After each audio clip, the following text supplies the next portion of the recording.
Ry amparibe famonjena mahatahiry ny finoana mifankaty miasa amin'ny fahazotoana ho aminareo mandrakarivana ny fahasoavana sy ny fiadanana avy amin'Andriamanitra raintsika sy Jesosy Kristy Tompo. Andeha isika ry havana idera sy anome voninahitra an'Andriamanitra amin'ny famakina ny Salamo fa 7:20 ny andininy voalohany ka hatramin'ny 4. Amin'ny anaran'ny Tompo, ny famindrapon'i Jehova no iraiko mandrakizay. Hatramin'ny taranaka faramandimby no ampahafantariny vavako ny fahamarinanao. Fa hoy izaho, ho tovonana mandrakizay ny famindrapo, ny fahamarinanao, ampitoerinao any an-danitra.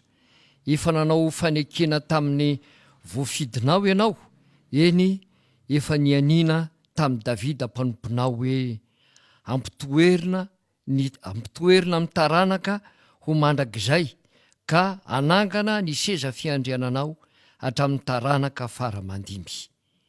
Amen. Ivavaka isika ry havana. Ry Tompo Andriamanitra io, tonga indray ankehitriny ny fotoana izay hanatanterahana izao asa masina izao, dia ny fanohizana, ny fampianarana ny boky dia ny filazantsaranao Jesosy izay nosoratan'i Jaona, ary dia mametraka izany eo am-pelantananao zahay. Ny herin'ny fanainao masina ny tari-dalana anay, na izahay izay mitondra ny fampianarana, na ireo mpanomponao izay mieno any tokantrano any, mba hisy fifantohana ary hisy fandraisana mazava izany teninao izany, mba hitombona amin'ny finoana, anananay fanantenana maharitra ary handiananay amin'ny fitiavana anao ka ankatoavanay ny fanekena izay fanataonay teo anatrehanao sy ny vavolombelona maro. Dia ny dera sy ny laza ary ny voninahitra Tompo, asandratra ho anao izany fifahanao mandrakizay. Eny Tompo, ho taterahanay amin'ny anaranao ny zavatra rehetra. Saotra mpamonjy. Amen. Ry havana malalo amin'ny Tompo, dia mbola fifaliana indray no ahafahana miaona sy mifanatri-tava amin'ny alalan'izao atao hoe Facebook ampitain-davitra izao, mba nolorana antsika sy anohizatsika izany fampianarana momba ny boky izay nosoratan'ny apôstôly Jaona, dia ny filazantsarani Jesosy araka io apôstôly izay mamin'ny Tompo ary tian'io. Ary toy izany koa isika rehetra ho tian'ny Tompo mandrakariva. Efa hitantsika ny Jaona 1 ka hatramin'ny 5 ariditra amin'ny 9 isika izao. Raha mijery ihany koa isika ity 9 ity dia lava, ary mbola lava mihoatra n'le 5 teo azy. Noho izany dia ho zaraina roa, ka ny anjarantsika amin'ity fotoana ity, izany hoe izao zoma izao, dia ny ao amin'ny Jaona 1 ny andininy voalohany ka hatrany amin'ny 2 no jerentsika. Io izany no anjara lesontsika indray sy fiarahantsika mandinika ny soratra masina amin'ity fotoana ity. Ny ambony kosa izany dia ho tanterahantsika amin'ny herinan'io. Ity fizarana voalohany lehibe ity dia mbola misy zanam-pizarana anankiroa ihany koa. Ary ao anatin' izany zanam-pizarana izany dia mbola misy zafim-pizarana ihany koa. Kaokontsika anjoy tsara ny fanazavana sy ny filazana samihafa mba ho azontsika ny fampianarana. Ary oaka ho anatrehantsika ihany koa ny baiboly, ary sokafy eo amin'ny Jaona 1 izany. Ary ataovy eo akaikinao ihany koa ny kahie sy ny stylo. Ny fizarana voalohany amin'izany ary dia ny Jaona 4 ny andininy voalohany ka hatramin'ny 1. Ka ny zanam-pizarana voalohany horaisintsika dia amin'ny andininy voalohany ka hatramin'ny andininy 15.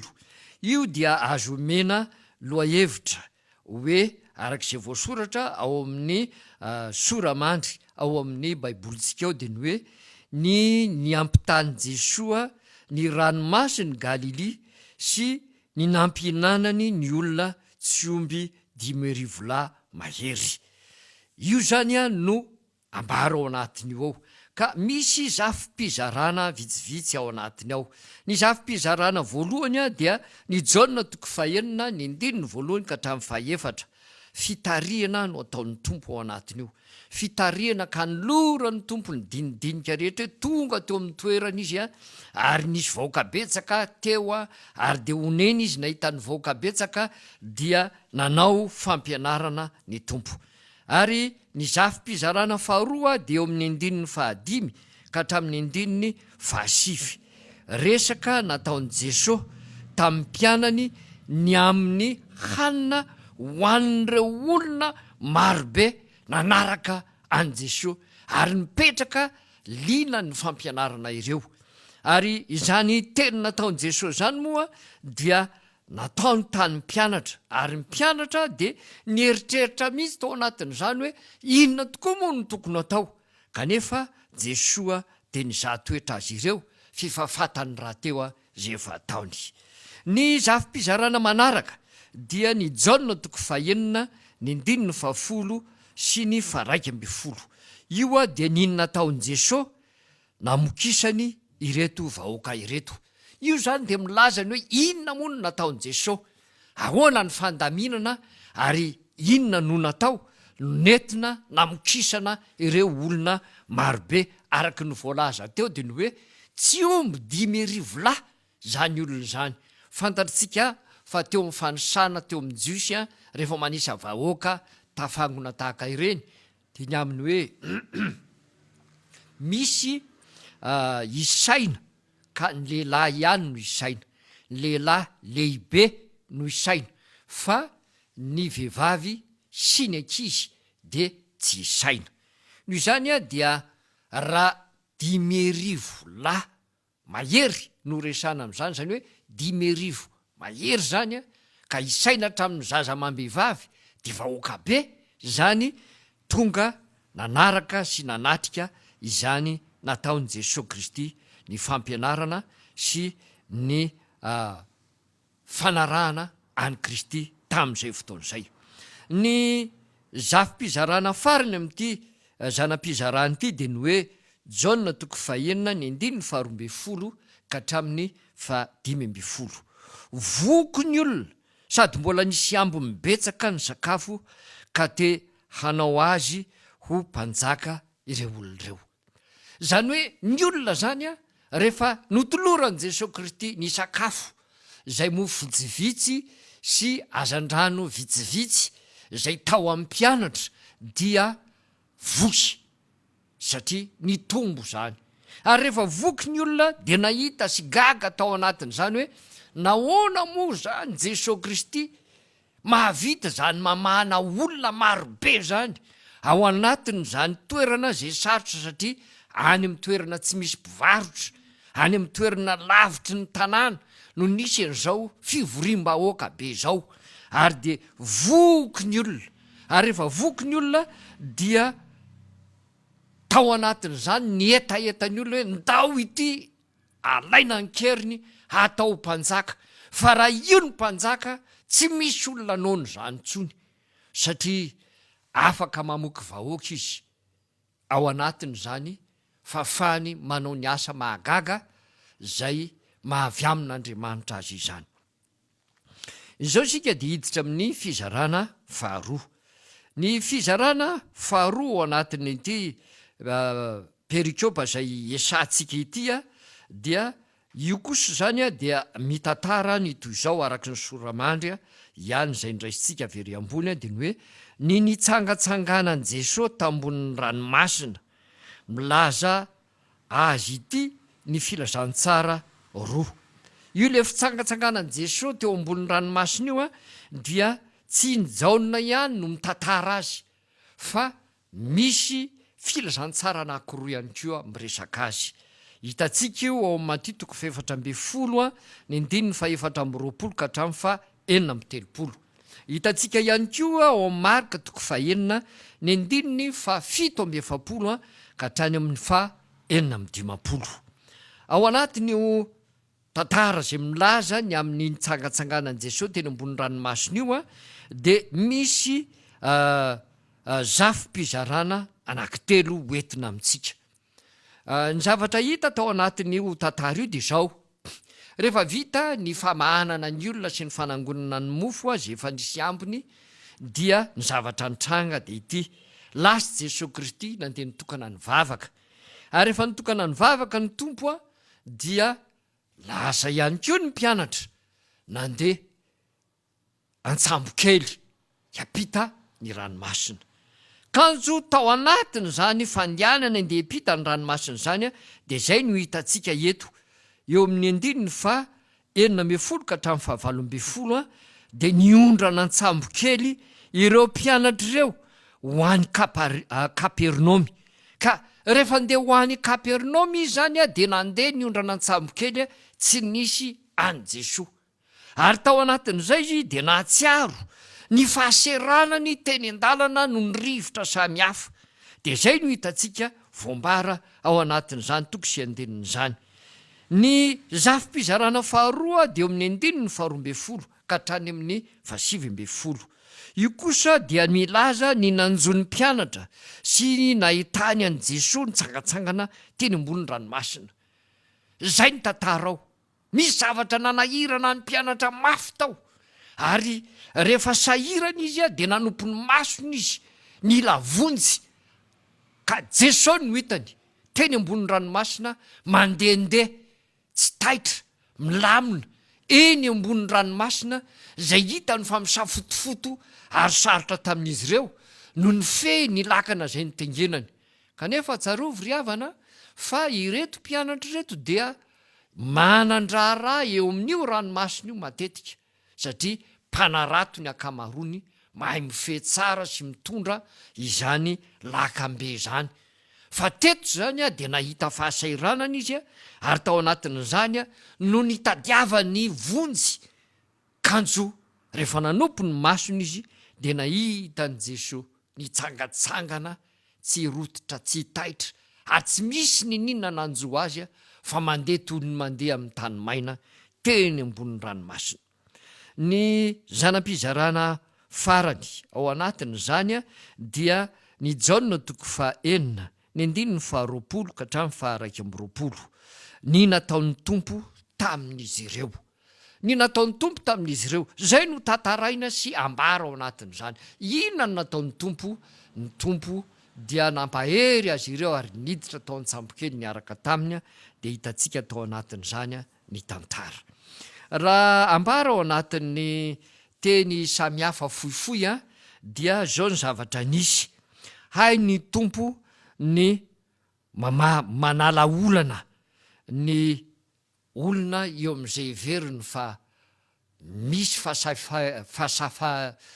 fahasairanana minjady aminy amin'izay zava-manjo azy a amin'ny ara-nofo. Na teo amin'ny resaka momba ny hoe hanohanana zany, na teo amin'ny resaka momba ny hoe ahoana no ahafahana miala amin'izao rivotra manahirana zao a, ety ambony ranomasina, de nomen'ny tompo azy zany. Afaka teo aminy ny ahany aminy hoe inona no ahafahana nyreto olo reto, sy ny hoe ahoana ny mba hasakafotsika ihany koa, ary afaka teo aminy koa ny tahotra sy ny ororony tranga na fitsiky ny ranomasina teny an-dalana.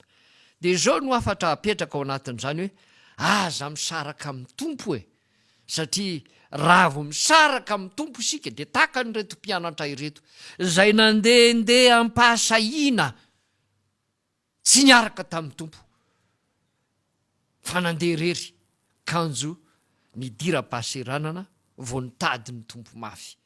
Ary izay no ilazana amintsika hoe aza misaraka amin'ny tompo a, ary manana fotoana irahana amin'ny tompo mandrakariva, ary anokanam-piainana miaraka aminy, ary manana fotoana ihany koa atao fianarana ny fitokanam-bavaka zay nataon'ny tompo ihany koa rehefa vita ny asa zay nataony. Ny fizarana faharoa lehibe ao anatin'izao fampianarantsika izao a, dia ny fanazavana ireo teny sarotra sy ny famaliana ny fanontaniany mpianakavy ny finoana zay miaraka mamaky izao teny izao. Araky ny voalazantsika moa zany a, de efa misy fandaharana no zaraina, de iny fandaharana iny no arahantsika hoe raha jaona toko fahenina zany a de vakitsika eo amin'ny andinina io a de mamoaka isika zay manahirana atsika de alefa ary misy manangony reny a de alefa ny ety amin'ny mpitandrina izany atao hoe fanontaniana zany. Ny sekreteran'ny fiangonana moa zany a raha matoa docteur Iandry no manangona ireny fanontaniana reny a ary alefa ny ety amin'ny mpitandrina. Zay voaray no mena atsika fa zay tsy voaray azotsika mbola alefa dia omena fanazavana amin'ny manaraka. Ireto no voaray a tao anatin' zany. Voalohany zany a dia hitatsika fa somary nanahirana kely no nahita an'ity mpianatra zay nozahany tompo toetra de Andriamatoa Filipo zany. Andriamatoa Filipo zay mpianatra Jesoa de mazava. Andeha tsika hijery ny Jaona toko 1:7 sy ny 4:7. Io Filipo de isan'ny mpianatra Jesoa voalondohan'ny tany. Ary mihoatra noho izany a dia mpianatra Jesoa nantsoiny Jesoa Kristy nivantana izy. Andeha anao anaraka hoy Jesoa. Fa tsy isan'le hoe za tompo de anaraka anao. Sy ny hoe nresaka sy ny dinidinika zay vo resy lahatra nandeha fa izy de natsoiny Jesoa mihitsy ary mivantana andeha anao anaraka ary dia nandeha nanaraka ny tompo Filipo. Nanomboka hatrany amin'ny voalohany zany a ka hatramin'izao ka hatramin'ny farany de mpianatra Jesoa mahafatrapo ty Filipo ity. Fa i Filipo de nanana toetra kely zay ihany.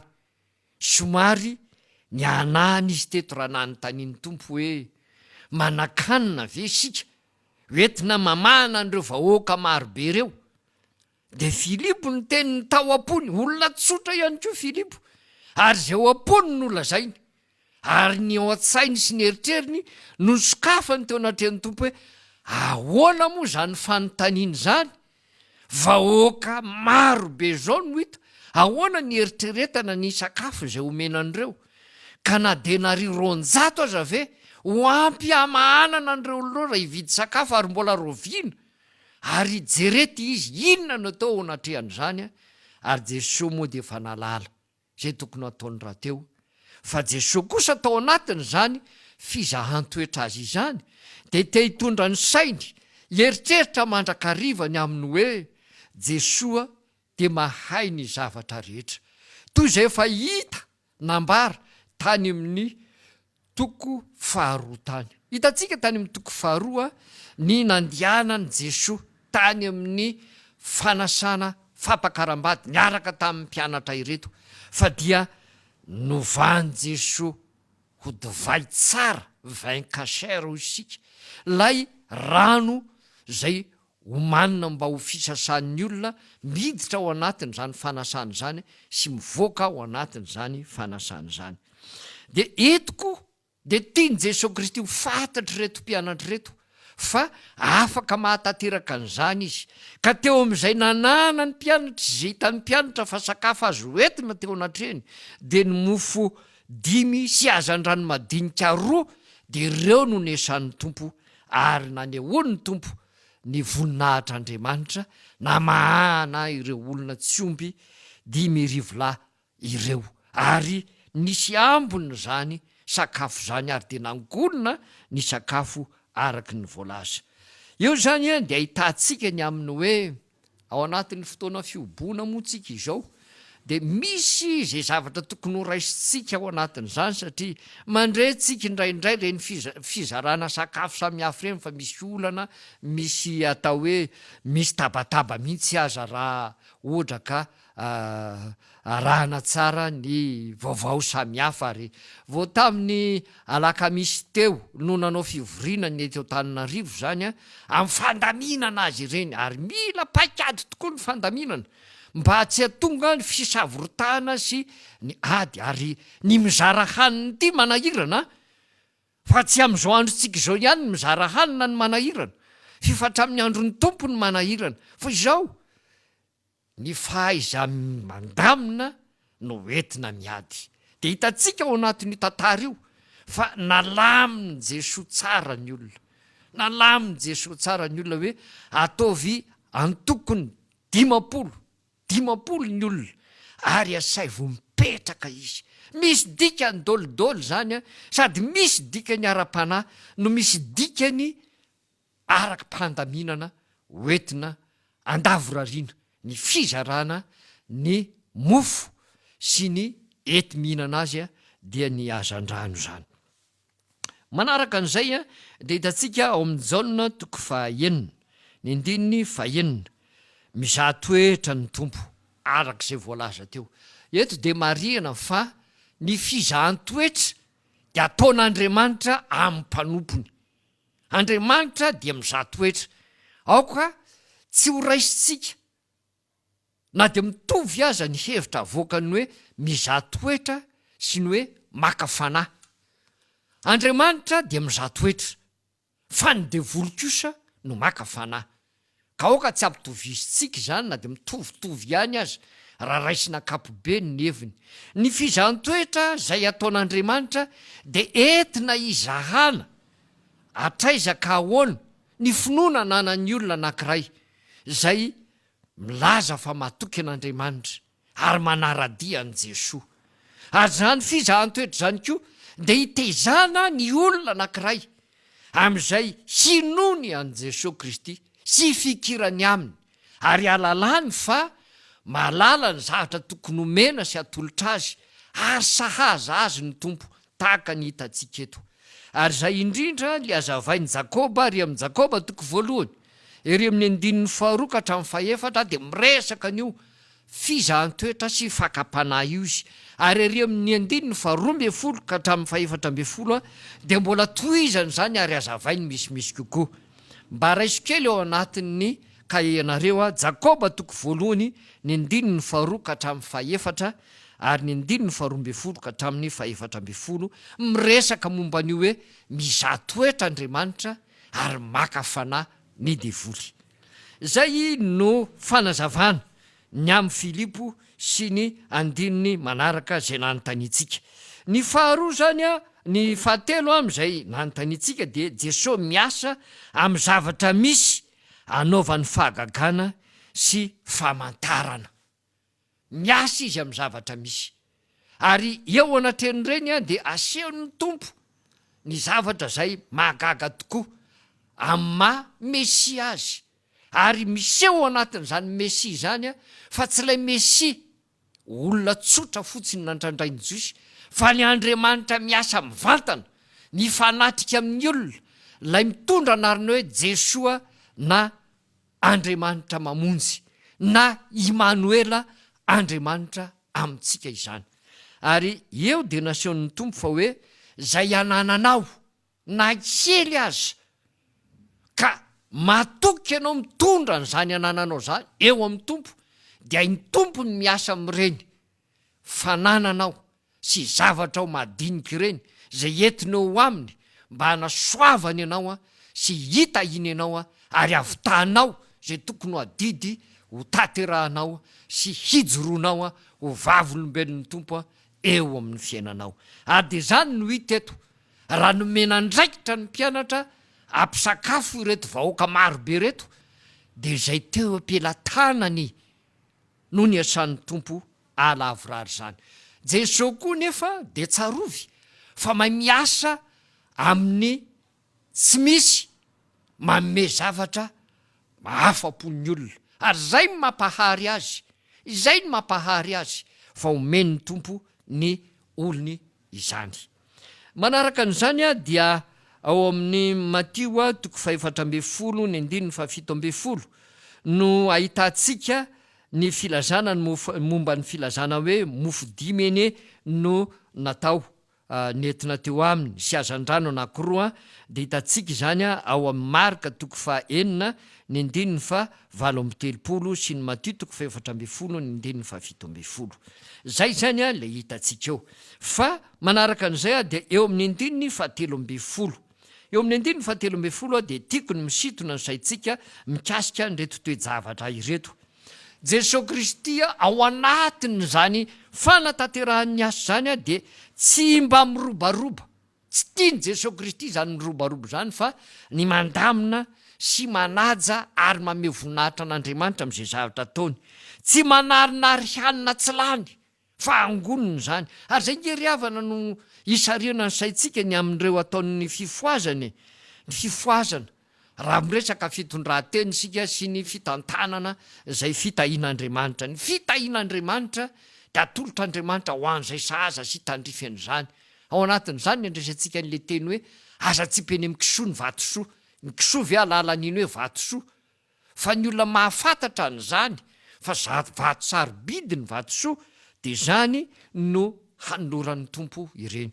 De toy izany mahatonga ny safifiteny hoe rehefa misakafo de azarina ny ambony, na aza vela isy very ny sakafonao, fa raha misy aza vary latsaka de tsy pony hoano zany, satria fitahian'Andriamanitra ireny. Atsoy ny tompo rehefa tojo fahaseranany ianao amin'ny fiainanao fa hoe ho akaikinao hatrany Jesosy Kristy. Hamaraparanyisika ity fizarana faharoa lehibe ity, de ny fanazavana izany atao hoe teny sarotra sy famalina ny fanontaniana izany. Ny fanontaniana faharoa ao anatin'ity zay ambary eto ity de ny aminy hoe mety ve am'izao androtsika kristiana zao sy ny maha-kristianina tsika zany mivavaka any tendrombohitra zany, move tsy fanao jaintolisy zany satria misy any fanekeny taloha filazana mikasikasika ny momba an'izany. De misaotra indrindra eo amin'ny fanontaniana satria tsara ihany ny tondrana fanazavana mikasika ny momba an'ireny satria mba tsy tonga antsika eritreritra zavatra samihafa, indrindra rehefa misy manatanteraka izany.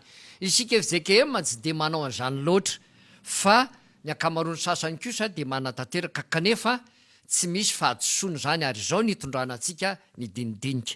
Voalohany ho antsika FJKM maloha de ny hoe ny zava-dehibe aza atao zavatra ivelambelany ty fiainam-pivavahany ty, fa misy teny sy fampianarana nataon'ny tompo ny aminy hoe rehefa mivavaka ianao de aza manao gesta, aza manao pôzy, aza manao zay zavatra rehetrarehetra zay tany olona fa mivavaka ianao, sy alalan'ny hafa fa hoe manao an'izany ianao, fa midiro amin'ny efitranonao mangingina de mivavao fa mieno anao ao manginginao lay tompo Andriamanitra ao. Fampianarany Jesosy mihitsy zany, ary zany no tanterahantsika sy zany no hataontsika.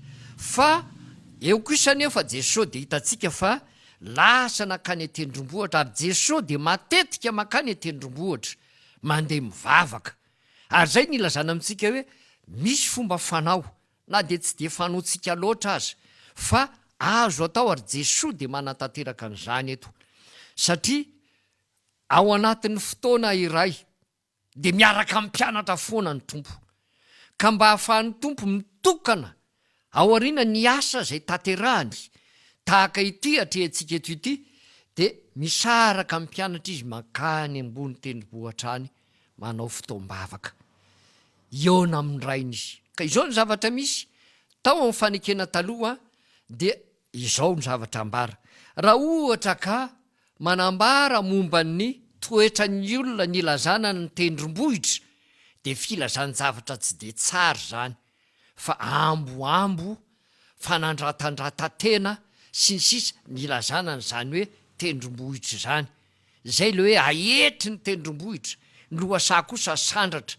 Raha toetra zany no lazaina, dia eo no aseho hoe zay miamboambo sy mihevitena ho ambony de ahetry izy, satria zay ny toetrany. Ary zay manetry tena kosa de hasandratra ao anatin'izany. Fa tao amin'ny fanekena taloha de anambarana ihany koa ny toerana misy sy fionana amin'Andriamanitra izany tendrombohitra zany. Ary indrindraindrindra moa rehefa voafaritra le tendrombohitra tahaka ny hoe ziona, de hitantsika tsara ny poezia rehetrarehetra na ny boky tonikira miresaka momba n'izany tendrombohitra masiny zany, fa de fonenan'i Jehovah Andriamanitra mihitsy ny ilazany azy. Ary any no itoeran'ny olona masina sy akaran'ny olona masina, anaovan'ny olona masina fanompompivavahana. Ary io no ampatsahivina mandrakariva, jereo tsara any amin'ny boky Salamo any, io tendrombohitra io no oarina am' Jehova Andriamanitra anehoana ny hoe tsy miovy io ary tsy misy mahetry azy satria zany no herin'Andriamanitra. Fa izao koa anatin'izany ny fanompo-tsampy koa de taterahan'ireo atao hoe mpanompo sampy ireo any tendrombohitra, toerana no mety ho samihafa fa samy mieritreritra n'izany daholo ny fivavahana tranainy ny fahiny rehetra, fa ny fanaovana alitara zay anaterana fanatitra na amin'Andriamanitra izy araka ny baiboly na ny Andriamanitra izy atao ny mpanompo sampy de samy atao any tendrombohitra avokoa. Ary ty ary ny zavatra anankiray zay ambara amintsika rehefa miady ny firenena anankiroa de ao an-tsaina sy ao am-po ary ny finoan'ireo firenen'ireo de zao Andriamanitra no miady any amin'ny maha-Andriamanitra azy ambadika any. Ny firenena ny fampitratroka fotsiny hita maso etsy fa ny Andriamanitry ny firenena anankiray de miady amin'Andriamanitry ny firenena anankiray. Ka izao ny zavatra misy rehefa resy ny firenena anankiray de resy koa zany ny Andriamanitra zay vavahany. Zay ny feritreretana sy ny finoana ao anatin'ireny ady ireny. Ary rehefa resy dia ny alitara zay anaovany fanompona de ravana potehina mba hanorenana alitara vaovao indray ka ombony zany alitara zay resy zany Andriamanitra resy zany ny hanorenana alitara ho an'le Andriamanitra mandresy. Ny dikan'izay de hoe levona tanteraka ny maha-izy azy lay Andriamanitra any ambadika any zay tompony reto fireneny reto, fa le Andriamanitra nandresy indray no Andriamanitra hivavahana ka anaovana fanatitra sy anatanterahana izany fivavahana izany. De toy izany ilazana amintsika ny hoe raha misy fotoana de azo atao zany mivavaka makany tendrombohitra izany, fa tsy voatery akory tsy maintsy zany no atao satria hoe zany nataon'ny tompo. Fa Jesosy de efa nampianatra ihany koa hoe raha hivavaka ianao de makalesa ao amin'ny mangingina de arindrino ny varavaranao de ataovy ny vavaka ao fa ao amin'ny mangingina zay itoeranao anaovanao zany fivavahana zany ao am'izany koa ny toeran'Andriamanitra zay misy. Ny faharoa zay azavaina amintsika ao anatin'izany de zao any tendrombohitra no fanaovana fivavahana amin'Andriamanitra, fa rehefa alefa any amin'ny atao hoe tany hay na dezera ho isika any kosa ny devoly. Zany hoe raha miresaka tany hay zany de ny devoly no lazaina sy ambara ary aseho fa any am'izany toeran'izany. De zay no atao hoe rehefa anao an'ireny le antsointsika hoe boky émissaire reny zany dia alefany ny osy osolon'lay ianao ho viravirain'lay ratsy any ambadika any mba hatonga no hoe tsy ny olombelona no viraviraina any am'izany toerana ratsy zany fa mba ny osy kosa zay solonao. Fa ny olona kosa zay anao fanompom-pivavahana de mianika izany toerana avo fanehoana fa any ambony any no misy an'Andriamanitra zay vavahany ka miona aminy am'izany toerana avo zany zay anaovan'ny fotoana fivavahana. Amarana mihitsy isika izao fotoana izao satria raha ohatra ka jerena izao andiny soratra masina ao amin'ny Jaona 4:1-9 izao de tsy misy fanambarana zay etsika mampianatra ny amin'ny atao hoe tendry mialoha rososona. Noho izany misy ihany koa fanontaniantsika zay somary tara taty aoriana dia omena fanazavana tao amin'ny toko 5 lasa teo. Ka ao amin'ity toko 5 lasa ity de omena fanazavana zay nametrahantsika fanontaniana mba hazava amintsika satria rehefa ilozana lavidavitra moa zany de manjary adino any ka omena fanazavana. Eny somary sarotra tokoa ny mieritreritra ny Jaona 5:4 ka hatramin'ny 7:20. Ao anatin'io le filazanany hoe tonga ny andro ary tonga ny fotoana ankehitriny ny handrenesan'ny olona ny feon'ny zanak'Andriamanitra ka na ny any am-pasany efa maty aza de hitsangana indray ny velona moa de efa mahare raha teo. Io zany a de somary sarotsarotra kokoa no miresaka sy midinidinika azy kanefa zao tsy maintsy ambara amitsika satria hita tao anatin'ny fanontaniana fa naaliana l'izy hoe milaza zavatra arabaky teny ve io sa milaza zavatra arakeviny. De ny marina ny valiny de reo miaraka, sady milaza zavatra arabaky teny izy a no milaza zavatra ara-panahy ihany koa. Ary izay zavatra ara-panahy zay le arakeviny a de reto no antony anankitelo zany. Ny voalohany a de no hoe andeha ho raisiko ity fanambaran'ity ary ataoko amin'ny teny vahiny lizy a fa omeko fanazavana amitsika ihany amin'ny teny malagasy. Ny teny tahaka itony zany a de le antsoina hoe langage eschatologika. Zany hoe itony zany a de teny zay natao sy ambara mba ilazan-javatra ny amin'ny hoe andro farany. Ary zay filazana ny momba ny andro farany zay entiny Jesosy ety ambany masoandro anatanterahana ny asa mesianika de sady arabaky teny io. Misy tokoa ny nitsangana tamin'ny maty ary hitatsika zany. Misy nitsangana tamin'ny maty tao aorianany zao asa zay nitaterahan' Jesosy zao hitatsika zany. Andeha aka ohatra anankitelo sika ao anatin'ny filazantsara eo ambany masontsika.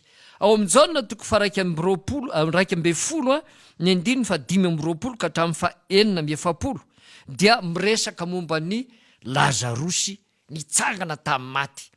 Efa 7 andro Lazarosy ny maty, nendrasana 3 andro teo toerana ary efa nalevona hifarana. Fa natsangany Jesosy Kristy tamin'ny maty Lazarosy. Arabaky teny izy zany amin'izay fotoan'izay satria ny teniny Jesosy no hoe Zakaiosy, Lazarosy, mivoa ianao de nivoaka izy. Ny faharoa de ao amin'ny Luka toko fa 9 ny andininy fa 7:70 ka hatramin'ny 4:50. Io moa de hita ao amin'ny Marka toko fa 5 ny andininy fa 2:20 ihany koa. Io a dia miresaka momba n'ilay zanaka vaviny Jairo zay maty, efa maty ihany koa de natsangany Jesosy Kristy izany. Ny fitsanganana maty io zany a de ireo zay lilazany io sady arabaky teny io. Ary ny fahatelo a dia Luka toko fa 7 ny andininy fa 2:10 ka hatrany amin'ny fa 7:70.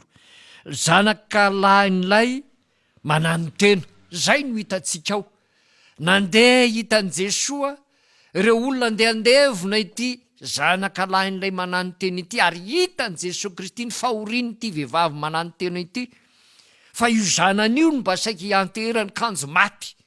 Ary dia nasain' Jesosy Kristy najanona ny fitondrana azy ary rehefa nijanona de natsangan' Jesosy tamin'ny maty io zanan'io.